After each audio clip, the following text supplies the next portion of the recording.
విశాఖలోని జువెనల్ హోంలో అసలు ఏం జరుగుతోంది? సిబ్బంది తమను వేధిస్తున్నారంటూ బాలికలు ఎందుకు ఆందోళనకు దిగారు? ఇప్పుడు ఇదే చర్చనీయాంశమైంది.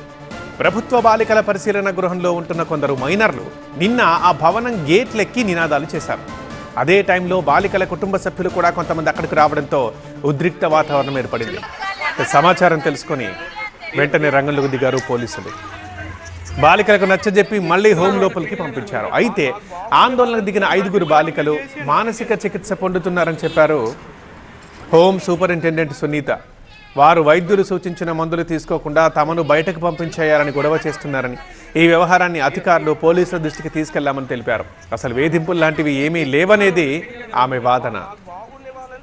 ఇప్పుడున్న పరిస్థితి అంటే వాళ్ళు ఏం చేస్తున్నారు, నాకు 2 డేస్ నుంచి చాలా ఇబ్బంది పడుతున్నారు.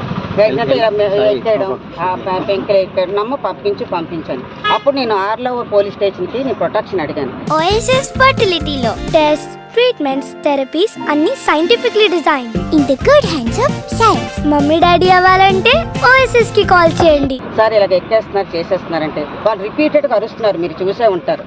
అలాగ అరుస్తున్నప్పుడు ఏం తిన్నా ఏం చేసినా కూడా నీరసం వచ్చేస్తారు తప్పితే మేము అప్పటికి అవి తిని ఇవి తినని చెప్తున్నాం. 3 పూట్ల అయితే భోజనం అయితే తింటున్నారు, కానీ విపరీతంగా అరవడం, గట్టిగా అరవడం, గట్టిగా కేకలేయడం చేయడం వల్ల కూడా వాళ్ళు నీరసం కూడా ఉండొచ్చు. ట్యాబ్లెట్ ఎందుకంటే రోజు మార్నింగ్ మధ్యాహ్నం ఈవినింగ్ ట్యాబ్లెట్స్ ఉంటాయి వీళ్ళు. ఆ ట్యాబ్లెట్ వేసుకుంటేనే వాళ్ళు స్లీప్కి వెళ్తారు, అది ట్రీట్మెంట్ స్టార్ట్ అవుతుంది. మనం అడుగుతాం, అమ్మ ట్యాబ్లెట్ వేసుకుంటే నేను వేసుకోను.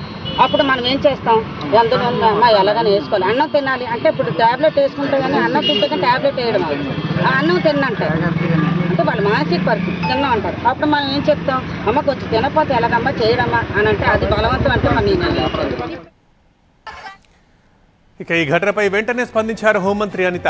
హోంలోని బాలికలు చేసిన ఆరోపణల్లో నిజం ఎంతో తేల్చాలంటూ విశాఖ పోలీస్ కమిషనర్ కలెక్టర్తో ఫోన్లో మాట్లాడారు. మహిళా పోలీస్ తహసీల్దార్ నేతృత్వంలో ఆరోపణలపై బాలికలతో మాట్లాడారని ఆదేశించారు. బాలికల ఆరోపణలపై తక్షణమే విచారణ చేసి సమగ్ర నివేదిక ఇవ్వాలంటూ కలెక్టర్ను ఆదేశించారు. వేధింపులు నిజమని తేలితే బాధ్యులపై కఠిన చర్యలు తీసుకుంటామని హెచ్చరించారు హోంమంత్రి. మీరు చేసేయండి మరి ఇంకెందుకు. నేను మాట్లాడుతుంటా